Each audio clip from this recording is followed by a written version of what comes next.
Hello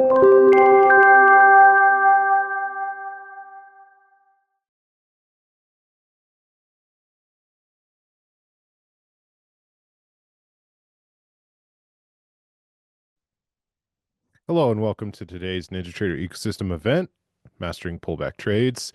My name is Patrick Hodges and I am a NinjaTrader Ecosystem representative. Before we start today's webinar, I do have a few housekeeping notes for everyone. At the bottom of your Zoom window, you should notice there's a chat icon. Go ahead and click on that and that'll open up the chat window where you can ask questions during today's event. Also, please let me know if you can hear and see the presentation in the room if you'll just enter a Y into the chat room. Thank you, Sally. Thank you, Gene. Very much appreciated. All right, thank you, Lee. All right, let's go back to a slide here. A few other items for everyone here. Secondly, this webinar is presented by NinjaTrader, which is the technology company responsible for developing and supporting the NinjaTrader trading software. Any brokerage-related questions that you might have should be directed towards the NinjaTrader brokerage using the phone number or the email that you see on screen. You can also access those from the message I put in the room there.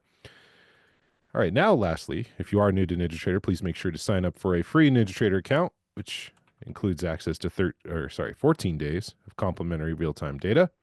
Our platform is always free for advanced charting, strategy backtesting, and trade simulation. You can create a free account by clicking on the link that'll enter into the room. This will be the accounts.ninjatrader.com. Go ahead and click on the Get Started link or icon on that window once you click the link, and then click on the Welcome section. You can also access that URL from what's listed there on the screen.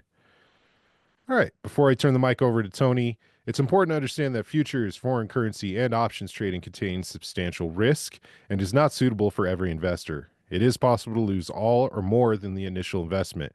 Risk capital is money that can be lost without jeopardizing one's financial security or lifestyle. Only risk capital should be used for trading, and only those with sufficient risk capital should consider trading. Now, past performance is not necessarily indicative of future results. For more information or for a copy of the full CFTC risk disclosure, please visit the link that I'm entering into the room now. Please remember that today's training session is not a solicitation nor a recommendation, but simply educational in nature.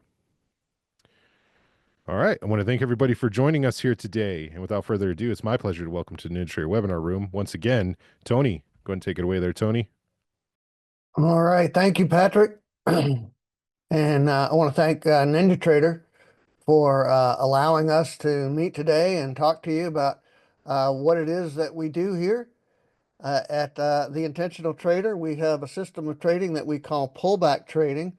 We've been doing it now for going on our 16th year, so we're getting pretty good at it by now. So where did I come up with this pullback trading? Like you, I was a struggling trader for many years. I spent so many years trying to learn day trading from, the internet, right? Mentors or trade rooms or books or videos or anywhere I could find any kind of information about day trading. That was my course of action to become a professional day trader, right? But as it turns out, I was a completely horrible trader. You may think you're the worst trader in the whole world, but that was me. I always felt that if I just did the opposite of what I thought I was supposed to do, then I'd be this wildly successful trader. You remember that episode on Seinfeld where George decided to do the opposite of everything he would normally do and his life became perfect? I kind of had that whole idea in my head. Every time I placed a trade, I thought, if I'd have gone the other way, it'd have been a winner. And that's what happened most of the time. So as it turns out, my problem was that I was too reliant on all of that stuff I was collecting, all of that information, all of the people that were giving me, I was relying on them to give me, all this trading information, to give me courage, to give me indicators, to provide the logic of what, of the trades and all of that. But that never worked for me. So I decided to do the one thing that had always worked for me. I was a contractor in my previous life, my previous career. And as a contractor, your main skill and the skill that you get paid for is problem solving. So I thought, you know what? I fancy myself a pretty good problem solver. So instead of looking externally for an edge, I decided to find it for myself. Um, I went and what I found has absolutely changed my life and the lives of a lot of other traders that have also joined our little trading family here. So this is what we're going to be looking for. That you're going to see this pattern, and there's 4 setups right there for us on that chart, and we're going to go over those setups and how and why they're setups. Okay. So we've got an obvious trend here, right? And I often get asked, because we even call our trading pullback trading. And the first thing a lot of traders ask is this counter trend trading? And, maybe, but if uh, if you look at this trend line, if I ever took a short during the course of this chart here, am I a counter trend trader? What about now? Would I be considered a counter trend trader if I shorted here? So the answer is yes and no. So which trend do you value? Which is most important? And to whom is it most important? If I buy here, am I a trend trader or a counter trend trader? So when I say we trade pullbacks from a trend, those trends can be long-term trends or short-term trends. Our trades may actually take place in both directions of a longer term trend. So when asked, are you counter trend traders? My answer is always, well, yes or no, yes and no. We might be counter the short term trend, but trading with the longer term trend or vice versa. But here's the thing, we don't care. That's a big problem for a lot of people. They get stuck in their head that the trend is essential.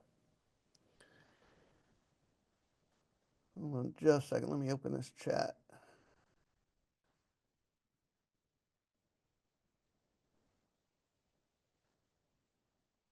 Thank you.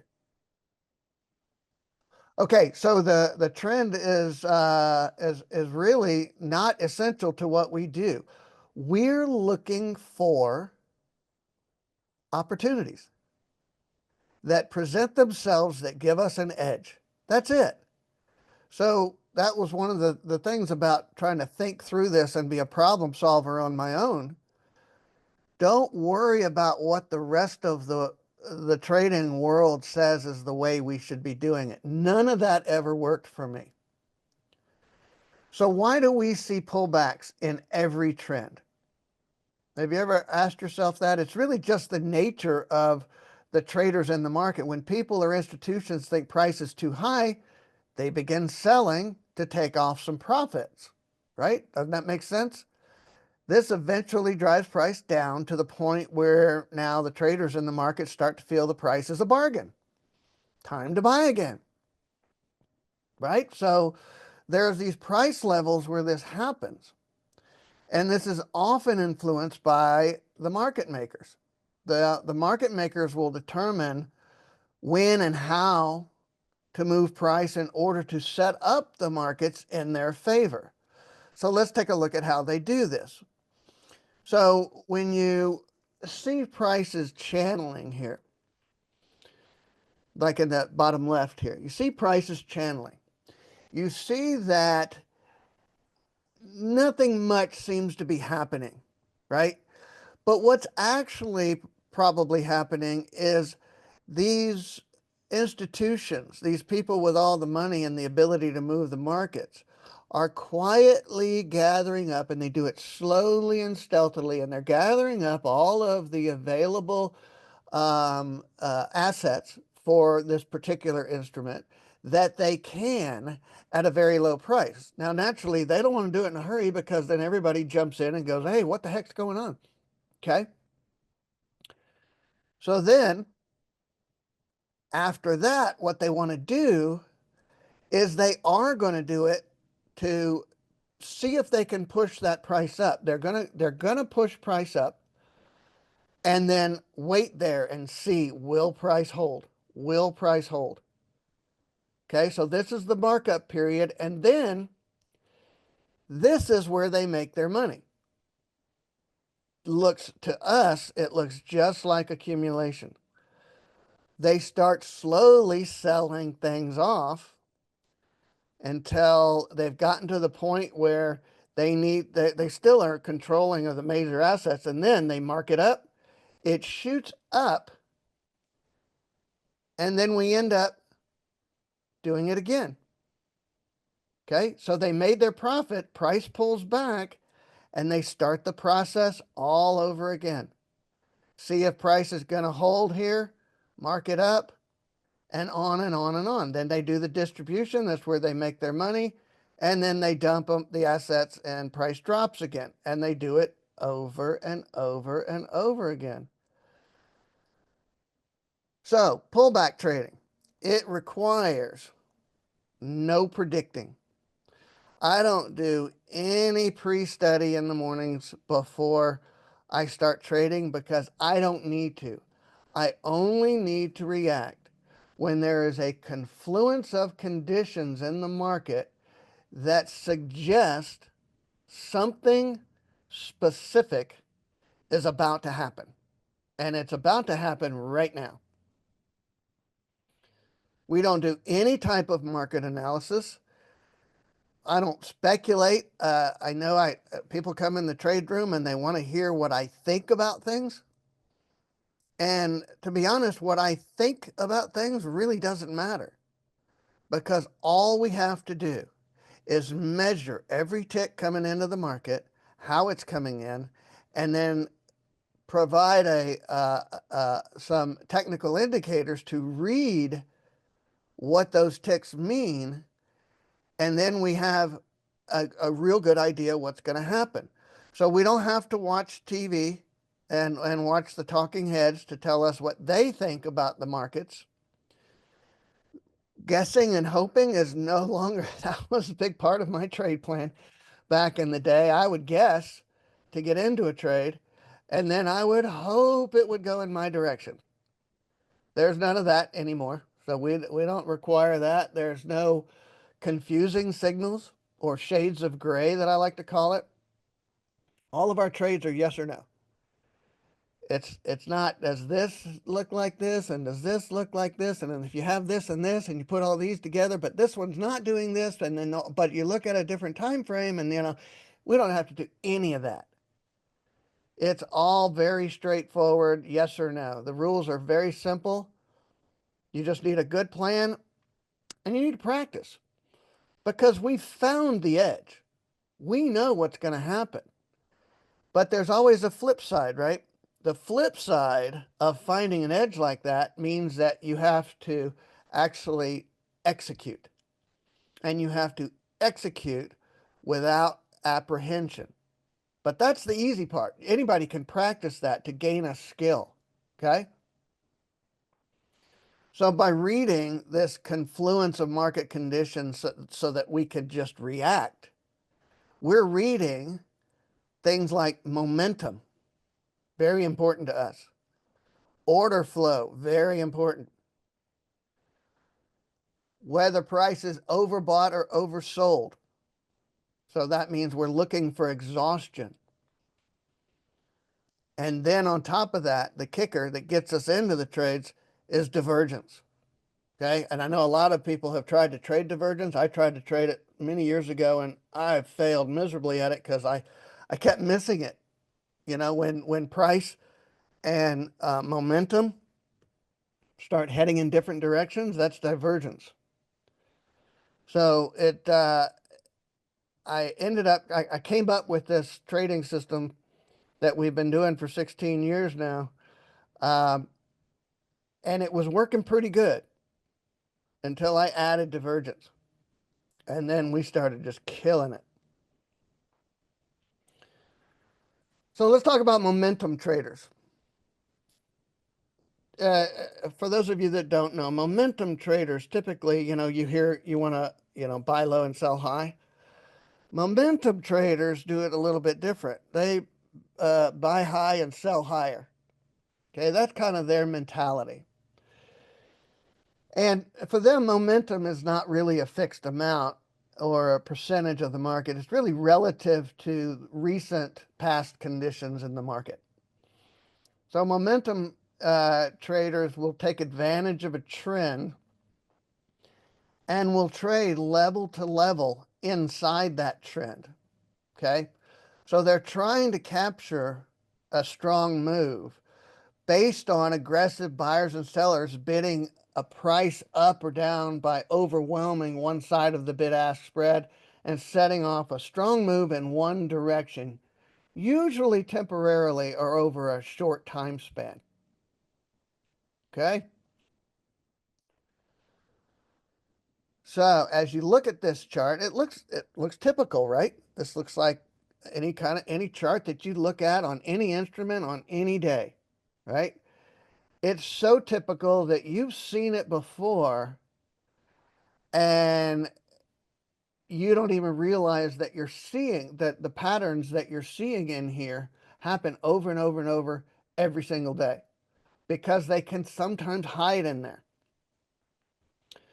Sometimes it looks like this going in mostly one direction. Sometimes it'll change directions, but under analysis, it's still the same set of patterns being repeated over and over. So let's zoom in and let's look at that and analyze its parts. All right. So we have an area that's channeling. That's the first thing we look at. We want to see that it could be accumulation. It could be distribution. Whatever it is, we are mostly bored, right? Because we're just sitting around waiting for something to happen, which is what day trading is mostly, is sitting around waiting. So accumulation or distribution, we don't know. We don't really care. Then price breaks out of this channel. Okay, sometimes it drifts out, but sometimes it jumps out of the channel. That's what we're looking for. We're looking for an increase of buying pressure. Okay, or selling it. We trade it both directions. I'm just showing you this as an example. So momentum traders, remember these guys that buy high and sell higher? This is where they get triggered. And they jump in and buy up as much as they can, as fast as they can. And when I say fast, what fast is, right? Milliseconds. So these guys can do that. They can get in and out of trades in milliseconds because they have all the money and all the technology to be able to do that. So they're in and out just about the time that all the retail traders go, oh, what the heck was that? And they start jumping in, trying to buy into this big up move, right? You've never done that though, but I know a lot of traders do. All right. So this is where the buyers now, the people, us retail traders have jumped in, but the real money is out. They're already out now. And so exhaustion has set in. And momentum traders now dump everything as fast as they can before all the us retail buyers are gone. And then suddenly there's this oversupply, which does what? Drives price down, right?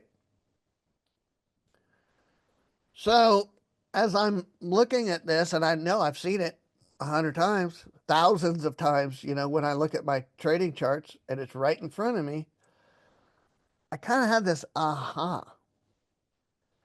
I had this aha that when I see this particular pattern, and in particular, what I noticed was it's usually after a bar that's much, much bigger than the previous bars.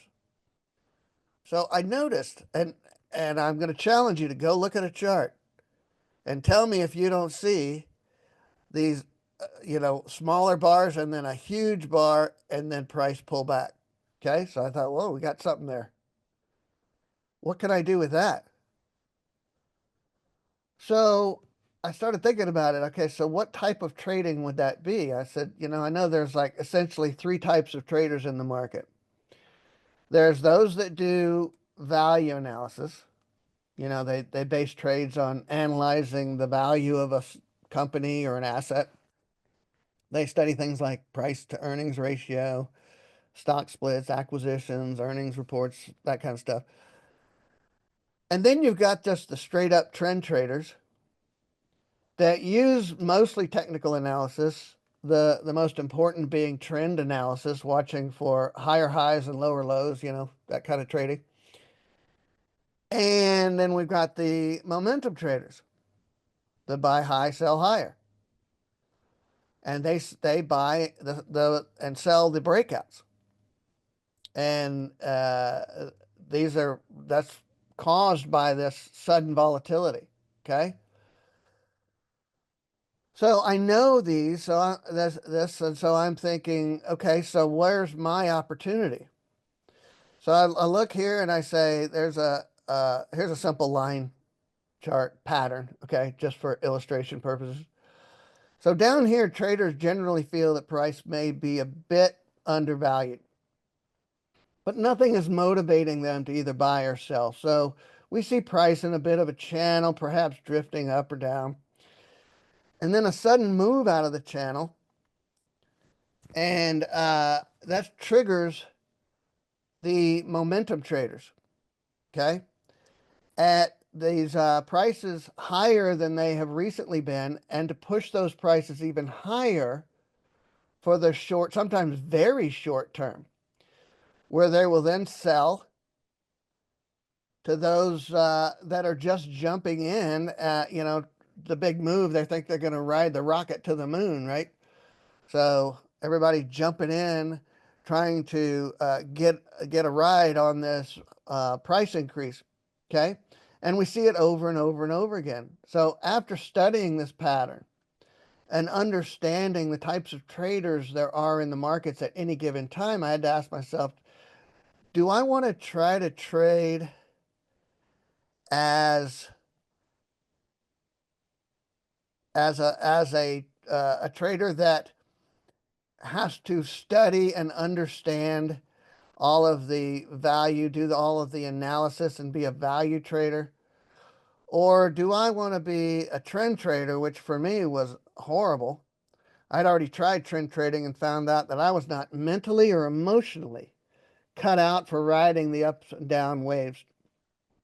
And trying to ride it to the top, buy it at the bottom and ride it to the top. I was just a single contract, small lot trader, and I didn't learn until later that I was never going to make money at trend trading that way. You have to trade multiple lots to make money at trend trading. Otherwise, you're going to get slaughtered. And nobody told me that. And so I was continuously getting slaughtered. Or could I be a momentum trader? Well, obviously you can't do that. You can't jump in and compete with these guys. So what's left? What's left? Well, nobody seemed to be addressing a section where nobody was really interested in. Not the value people, not the momentum people, not the trend traders. Nobody was really interested, particularly the momentum traders. They had nothing to do with that. They were, they're the market makers, the smart money. They're not really interested in that small pullback. In fact, they create it, but they're not interested in it all. They've just finished a round, right? A round of trades, and now their mission is to set up the market to do it again and again and again.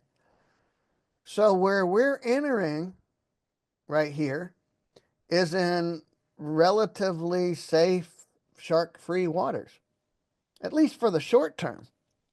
At least for the short term, as long as we know when the momentum traders have likely done their thing and they're done.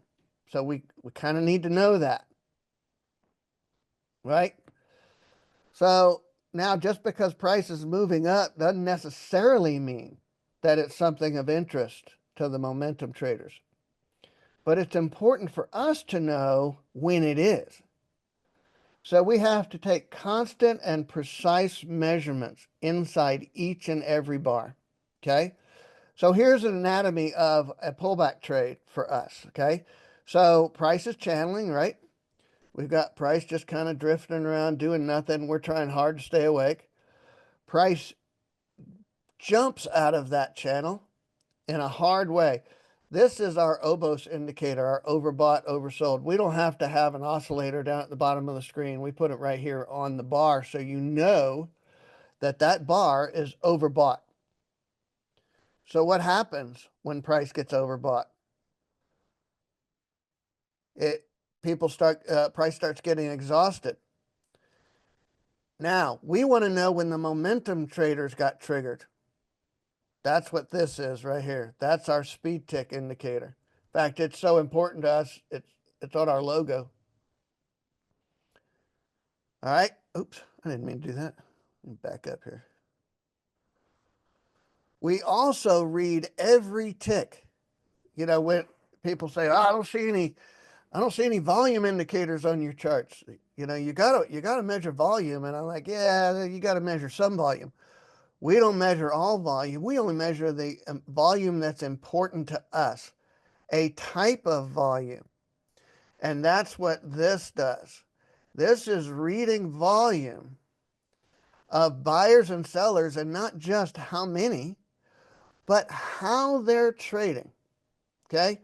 So if the bar starts out and it's mostly buyers and they start trading into where some sellers are sitting and waiting, then we get a churning activity, right? Where the buyers and sellers are fighting it out. Lots of buying and selling in a particular area. That's the volume that's important to me. That's what I want to watch. Okay. So I have an indicator here to tell me when that is happening. And the momentum traders have been triggered and price is getting exhausted. Okay. So see the confluence of events? This happens all the time.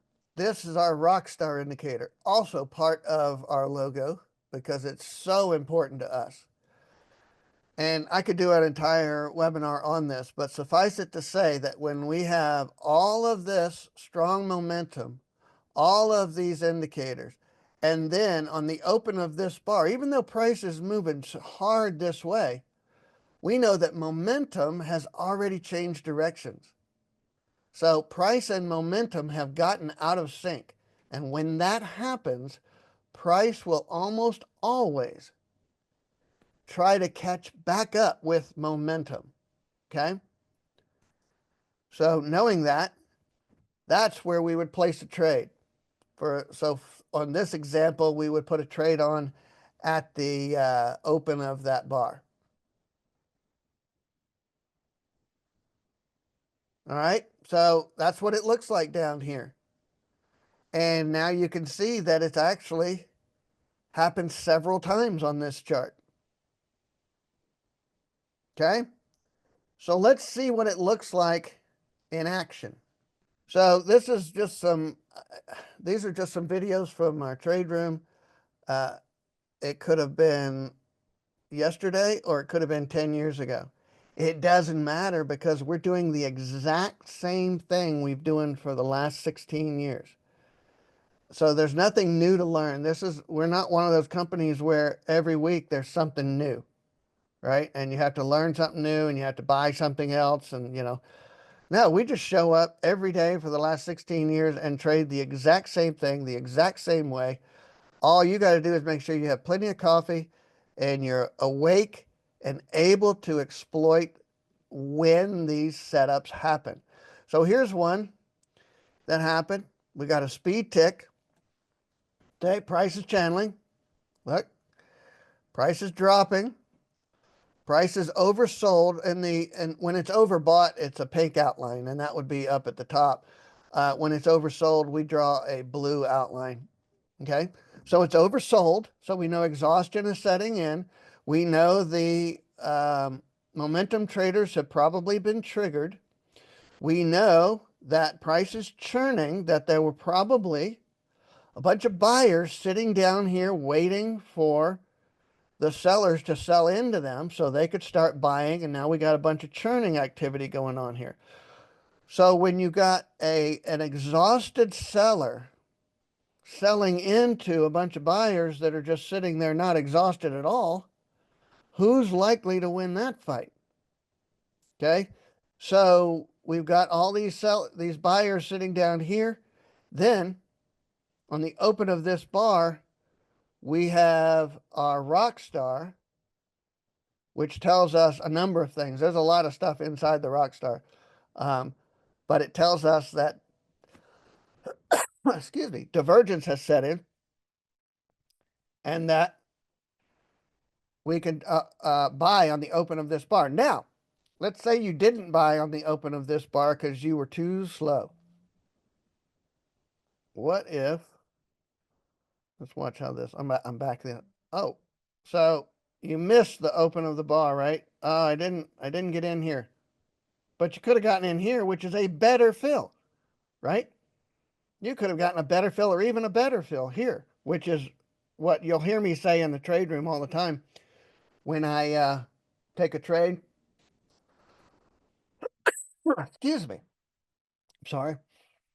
And if I get a better fill, I let the trade room know that I didn't get filled here. I got filled down here. So that's even better than the open of the bar. So we get those all the time too.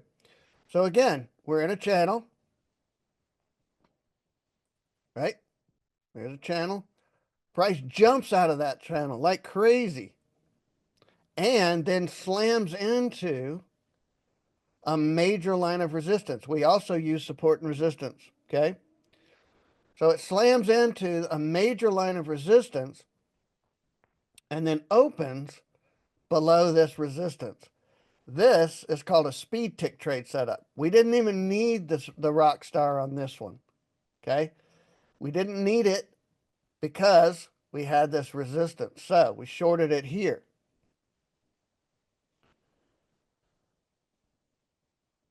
All right, oversold. Speed tick means the momentum traders have probably been triggered. We have some oscillating inside this bar. We've got the rock star on the open of the bar, and it went up. Yeah, it didn't show that very well. Okay, so we can show you this, and it happens all day, every day, over and over and over again. Yes, we do take losses. We absolutely do. And I am showing you the winners so you could see what they look like, okay, and what our trades look like. We absolutely take losses. It's part of day trading. You will always take losses in day trading, but we're trying to minimize the losses and only take the best trade setups that have the highest amount of confluence of indicators that suggest something is about to change. Okay, prices cannot, will not maintain. Was that a loser? That might have been a loser. Yeah, yeah, that was a loser. So I do have losers in here. Sometimes there's still some steam left in it. So I'll show you more of these. If you noticed at the bottom of each slide, we're having an event on Saturday. Okay. And you can register for that event here. So I will show you more of these on Saturday and more examples. But essentially, it's going to be the same thing over and over and over again. I'm just going to go into a bit more of an explanation on each trade setup, okay? So, characteristics of our trades. You know, what kind of trading is this? You really don't need emotion control. See, that was one of the things that I was struggling with so much when I was a struggling trader, was controlling my emotions. And what it boiled down to, and I finally had to admit, I just can't. I just can't control my emotions. I can't quit thinking about, well, if I had done this, then then this would have happened, but I should have. And then the whole time you're in a trend trade and it's going against you, and you're like, okay, well, I could get out now and I could be a winner, or I could minimize my losses. But the rules say I'm supposed to stay in, but if I do, I could lose a bunch of money. So I got all of this stuff that goes on that it just ate me alive. And so when I came up with this, I wanted something where I could get in and out of trades quickly with yes or no answer, black or white, so that my I didn't have to manage my emotions. I'm in and out of trades so quickly that my emotions don't have time to kick in. Okay. Which makes it, dare I say, boring trading. Um, my previous experience with trading was it was very stressful, exciting, but stressful. And I don't need that in my life. Again, yes or no decisions, no maybes, no kind ofs. It either qualifies for a trade setup or it doesn't. The trade management is not complicated at all, but you do have to practice because you can't wait. You can't be too slow. You just have to be deliberate. You don't have to be really fast either. You just have to be deliberate. Remember, I showed you that a lot of times, if you're too fast, you're not going to get the better fill. So you don't want to be super too fast, but you definitely need to be deliberate and know, yes, this is a setup. Yes, I'm supposed to enter here and do it. Okay. And you do that with practice. You practice a couple hours a day, you'll have it in no time. You can do this easily with a single contract or multiple contracts. And I'll show you a trade on Saturday where it's a multiple contract trade, and the way I will scale in trade sometimes. And there's no different rules for different instruments. It's all the same indicators, same rules, same everything. We trade 6 different instruments in the trade room, one chart each. That's it. And the focus for us is not on winning trades or on money. The focus is executing your trade plan. That's your only job as the lead trader of your trading business. While you're trading, if you're thinking about money, you're going to make mistakes. You're going to have problems. You're not going to be as successful as you could be, as you would be if you just treat it like a job. So your job is not to win trades. Your job is not to make money. Your job is only execute the trade plan. If that plan needs to change, you change it outside of live trading.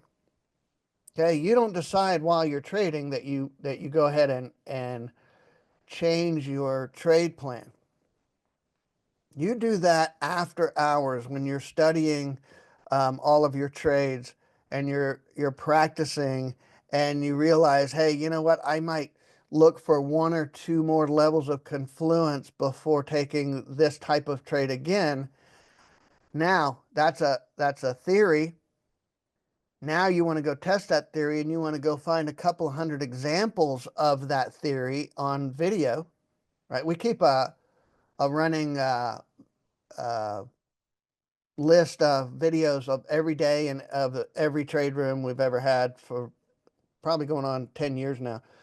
So every day you can review the video of our trade room and you can go through that and you can find all of these examples that, well, of this theory that you have, and then you start testing it and you test it over time. And eventually, if you cannot disprove your theory, because all of us are going to have a theory and they go, okay, let me see if I can prove that theory, right?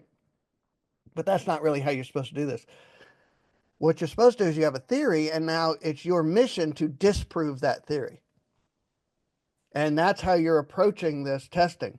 You want to disprove the theory that adding another indicator or another criteria for a trade setup is a good idea. You want to disprove that. And if you can't, now you got something. Okay, so most of us go about it the wrong way. We have a theory and then we want to prove it, and then we talk ourselves into approving this theory, and it just didn't. It never does work out. Okay. All right. So we got a special for you guys that joined us here today. We're going to take 20% off at checkout. Here's our shop, or go to our website and learn more about us. And so we'd love to have you come and join us. We'll help you. We'll come onto your computer and help you get everything all set up. You know, we're great at doing remote support and making sure everything's all set up and you're ready to trade. Okay. We trade only futures.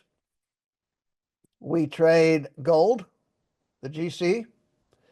We trade oil, the CL, the YM, which is the Dow, the RTY, which is the Russell 2000, the ES, which is the S&P 500, and the NQ, the NASDAQ futures. And we trade the minis, not the micros. Now, this works just as well with the micros.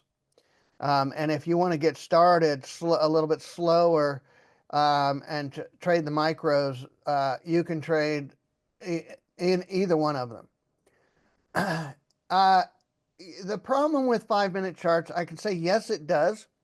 We don't trade it that way because the data that's coming into the markets right now is the best information that we're going to have about what's about to happen right now, right? So if I take information that's building a 5-minute candle, how can I expect that information that was at the beginning of the candle to still be valid 5, 10, 15, 20 minutes later? There are too many influences in the market. The further away you get from right now, the more speculative the trade becomes. Makes sense? The less likely it is that it's that you have a real strong edge. You can use tick charts as long as they're really fast tick charts, but I don't know why you would, but you could. I mean, if you want to combine it with something that you're already doing, but yes, it will work on a fast tick chart, mostly during the most liquid session times. You know, when price is really moving really good. Not so much later in the afternoons or overnight. All right, anybody else? Happy to answer questions as long as you have them, or just come join us on Saturday. Yeah, we trade 1-minute charts. And again, that's part of of managing the stress. We're in and out of trades so fast. Sometimes it's crazy. People don't believe we can trade that fast or that it would work until they actually do it. We have a lot of traders. Again, I've been doing this for 16 years, so we have a lot of traders that pass us by because, we trade from 9 a.m. until noon. A lot of traders that see us, they hear me talking, they'll watch a video, they go, this looks pretty cool. Yeah, I'm going to keep looking. And then some years later, they come back and they go, man, I wish I had done that. I wish I had just paid attention to what you were talking about and given it a try. So, you're welcome to come hang out with us in the trade room. Go to our website and you can sign up for a free trade room trial and hang out and see what we're doing. Yeah, I don't have any use for Rinkos. They don't make any sense to me. They make a very pretty chart, but why would you remove time? That's what everybody else is using.